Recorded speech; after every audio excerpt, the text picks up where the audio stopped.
Hi friends, welcome back. Today we are going to solve Codeforces problem maximum control. If you are new to my channel, I want to mention that my channel is dedicated to help people who are preparing for any type of Java J2 interviews or coding interviews. On my channel you will find a lot of helpful videos. If you are preparing for Java J2 interviews, any type of interviews like coding interviews or telephonic interviews, or simply want to learn new Java concepts, so if you are preparing for any interviews, then please subscribe to this channel. So let's go through this maximum control problem statement first, and we will see how we can solve this problem. The resistance is trying to take control over all planets in particular solar system. This solar system is shaped like a tree. More precisely, some planets are connected by bidirectional hyperspace tunnels in such a way that there is a path between every pair of the planets. But removing any tunnel would disconnect some of them. The resistance already has measures in a place that will, when the time is right, enable them to control every planet that is not remote. A planet is considered to be remote if it is connected to the rest of the planets only via a single hyperspace tunnel. How much work is there left to be done? That is, how many remote planets are there? So this is the problem statements. Uh, and if you look at this example that they have given us, the first input line says that number of planets. So here number of planets is 5, and the subsequent lines they give us the hyperspace tunnels, right, between these channels, right.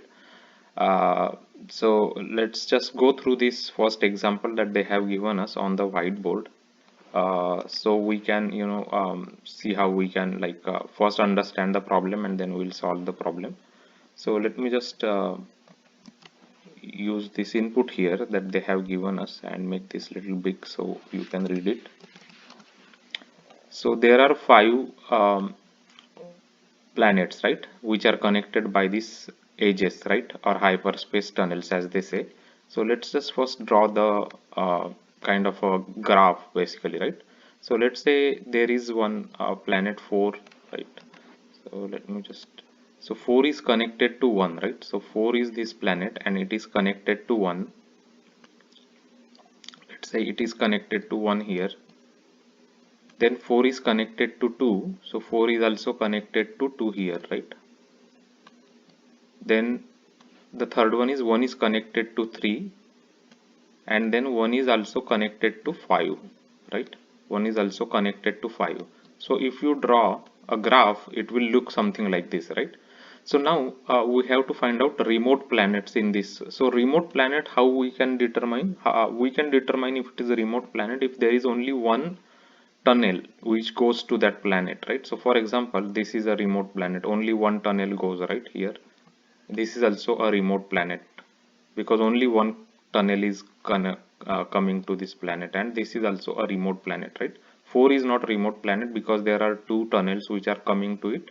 One has 3 tunnels which are coming to it, so it's not a remote planet. So total number of planets we have to output, so this is 3 basically, right.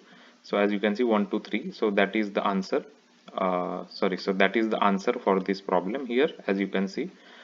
Um, so how we are going to solve this? So what we will do is we will go through each of these input edges that are given to us, and we will form a a adjacency array basically, right. Array in the sense is we will find out how many connections are there, right. So for example, if we connect, let's say we have an array, right, which has 1 2, let me just take another color.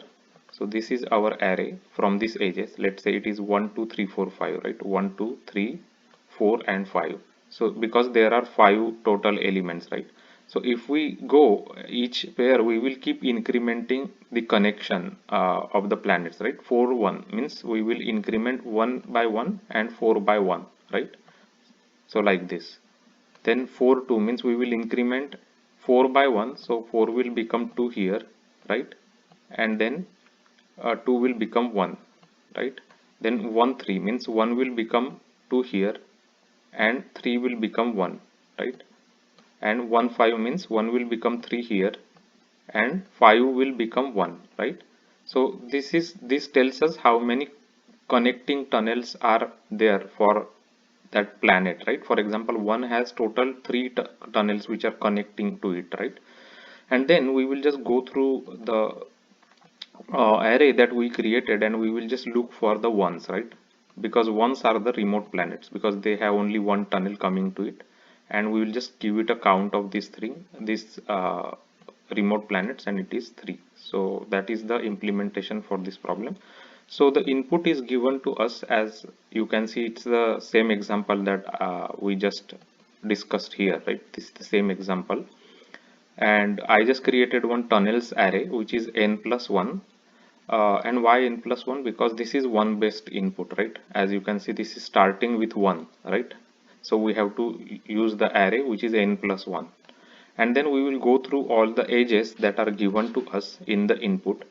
We will get the input edges here, right?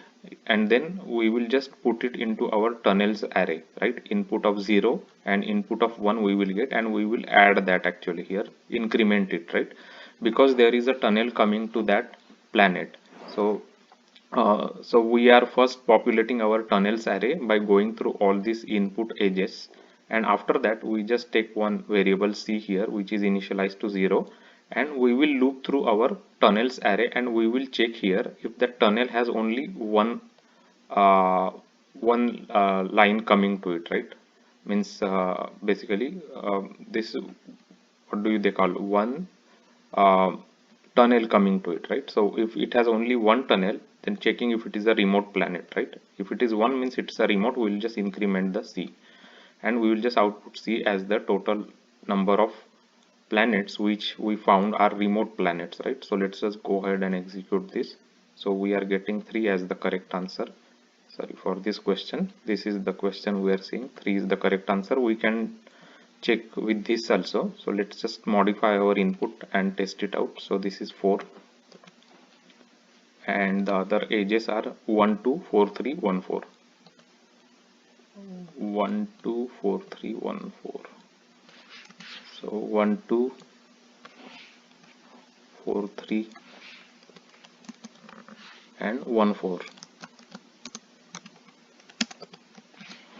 1 4, right? Okay, so now we should get 2 as our answer. Let's just try this out. So we are getting correct answer, as you can see here, 2 is the correct answer. So this is the way we can solve this problem, maximum control. If you look at this problem, it is something similar to graph problem, but we can just simply use an array to calculate remote planets, right? We don't, for this simple problem, we don't even have to create a graph.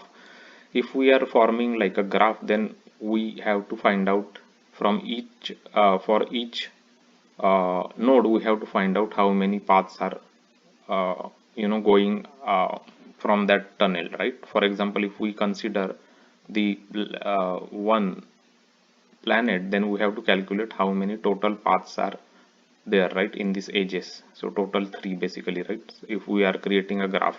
But for this one, we will just simply use an array to calculate the number of remote planets.